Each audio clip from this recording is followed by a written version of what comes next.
नमस्कार दोस्तों, शुरू करती हूँ आज की कहानी जिसका शीर्षक है आखिर क्यों।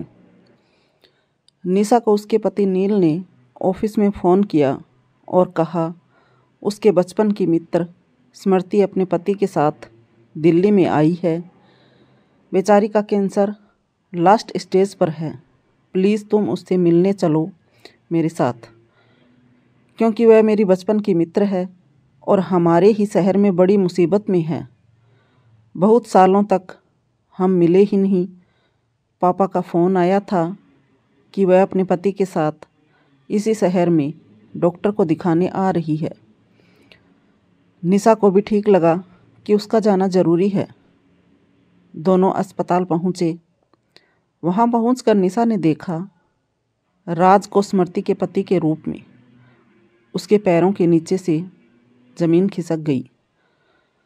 वह थोड़ी देर तक रुकी, फिर स्मृति से कहा, आप बिल्कुल ठीक हो जाएंगी, हौसला रखें और मैं शाम को फिर आपसे मिलने आऊँगी। अभी मुझे निकलना होगा।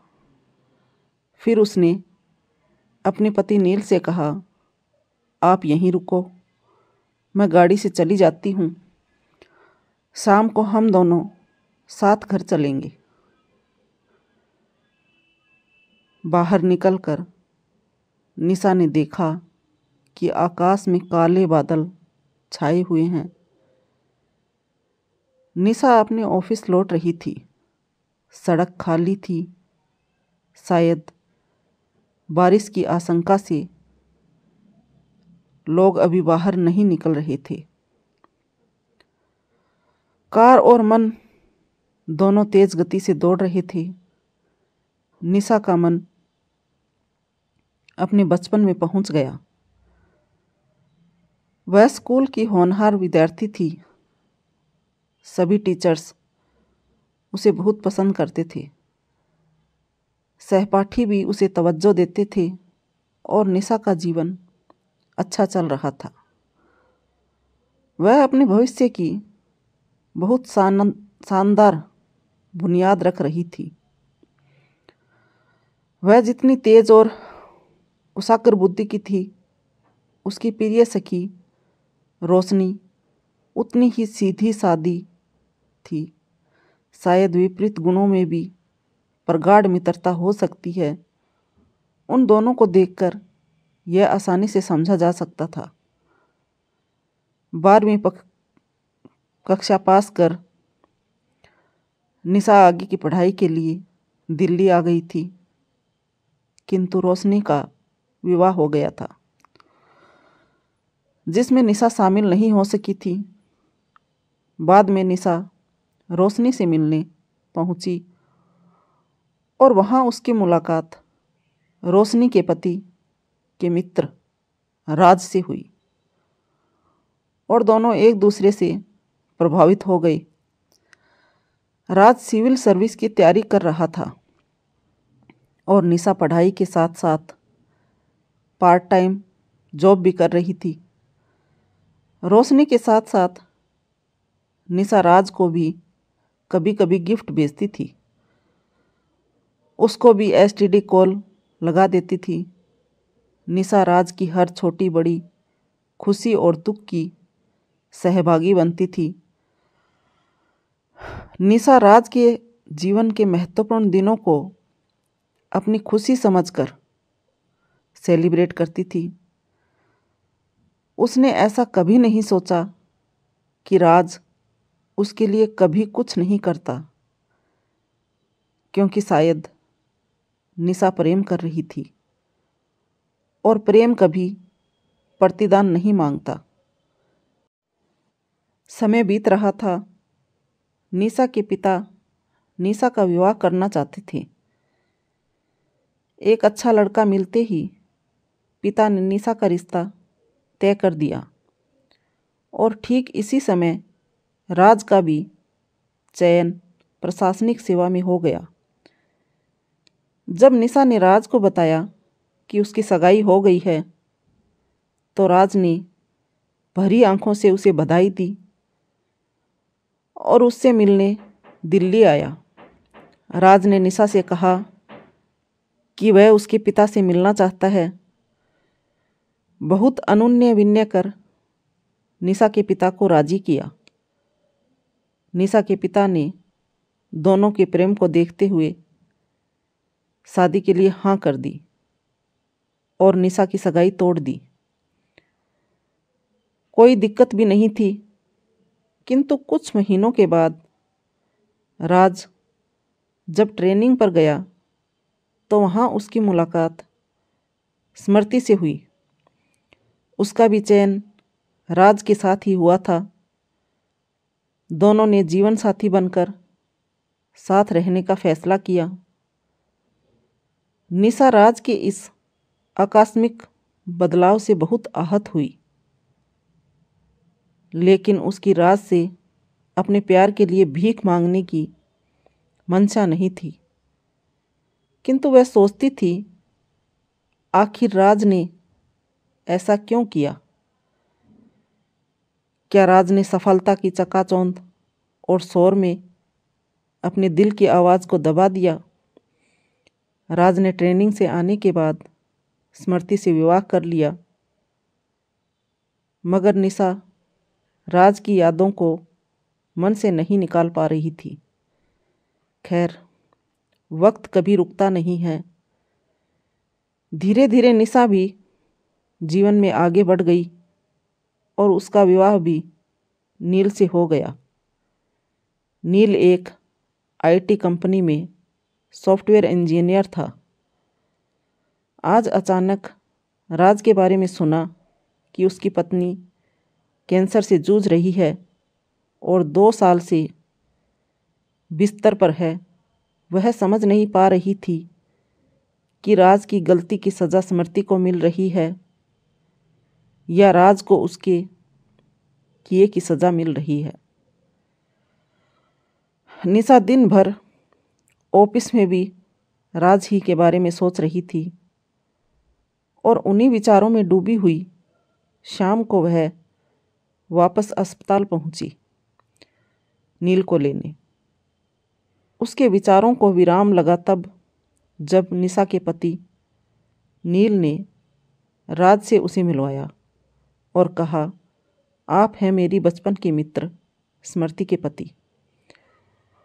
उसने राज की आंखों में कुछ देखा।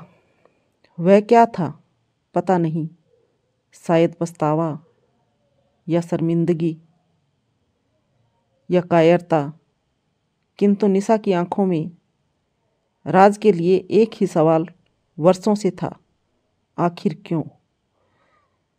स्मृति की तबीयत में कोई सुधार नहीं हुआ। वह अब शायद जीवन की आशा छोड़ चुकी थी, किंतु जब तक सांस है तब तक तो जीवन जीना ही होता है। वह सोच रही थी कि उसके पीछे राज कहीं अकेला न रह जाए। बस यही बात उसे दिन रात खा रही थी। नील भी स्मृति की देखभाल में लगा हुआ था, इसलिए निशा का भी आना जाना होता रहता था।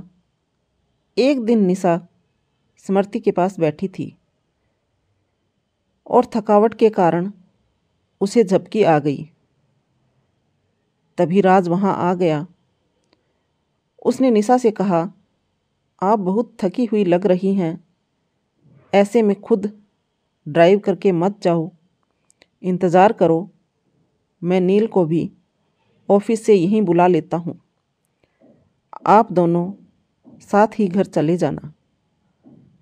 निशा इतने सालों बाद अचानक नील को इस अधिकार वाले स्वर में अपने लिए कुछ कहते सुना तो असमंजस में पड़ गई कि राज की बात मान ले या टाल दे।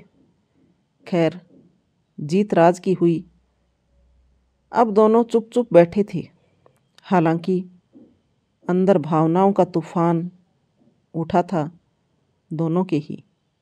राज ने चुप्पी तोड़ी, बोला, निशा मुझे माफ़ कर दो। और फिर जो भावावेश में बोलना चालू हुआ तो उसे कुछ भी होश न रहा। और उसने अपनी गलती की स्वीकारोक्ति भी कर ली।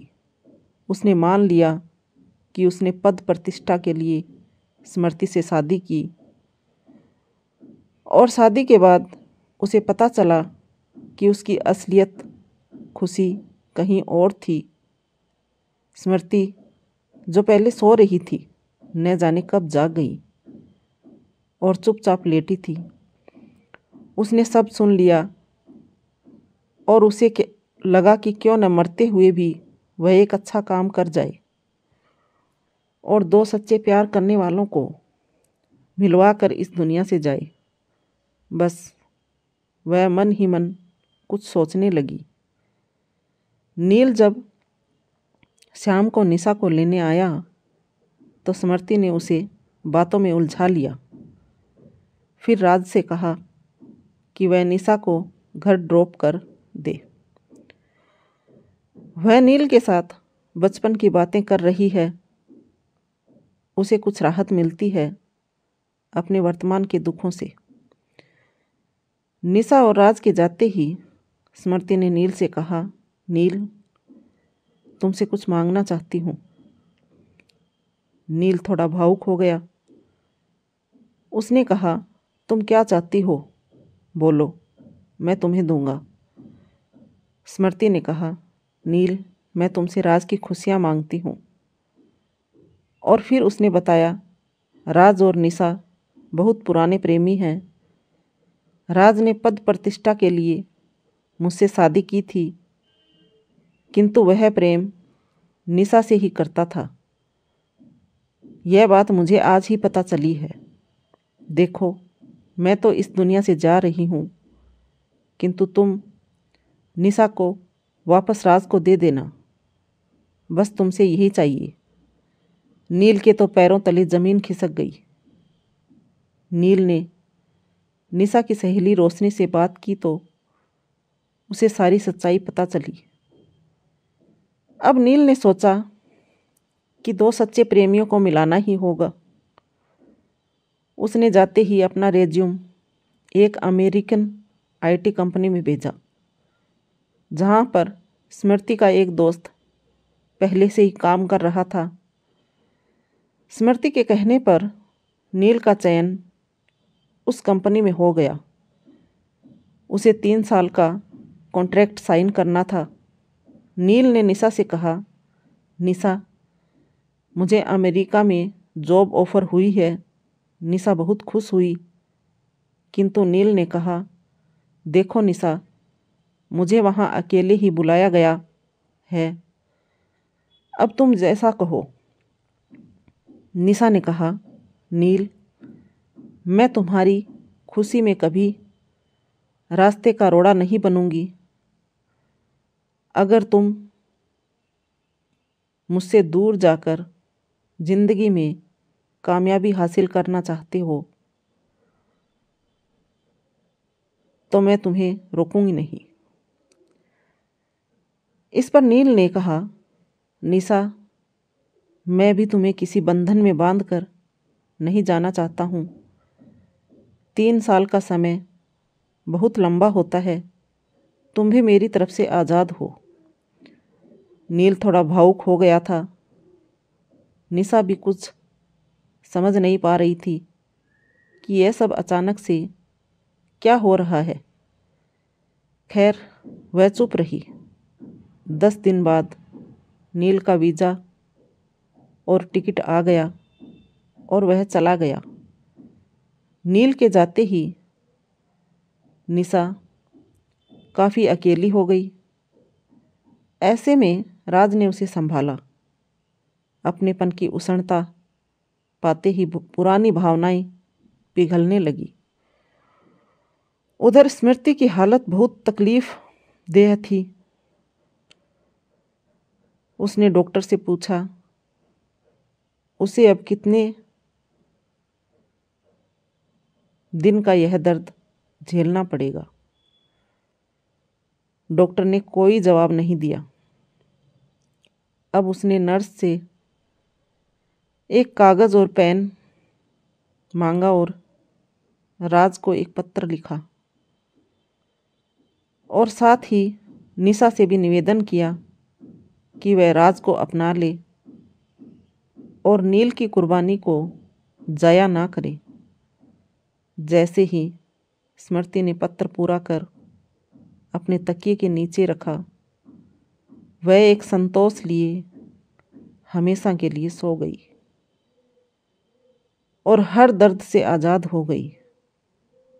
निशा एक बार फिर सोचने लगी कि नील और स्मृति ने ऐसा किया, आखिर क्यों, आखिर क्यों।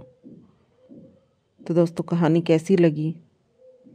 कहानी पसंद आई हो तो लाइक करें, कमेंट करें, शेयर करें, सब्सक्राइब करें। और अगर आप लोगों को इस तरह की कहानियाँ पसंद आती है तो मुझे कमेंट बॉक्स में ज़रूर बताएं। मैं और अच्छी अच्छी कहानियाँ लेकर आऊँगी। Thank you for watching my channel.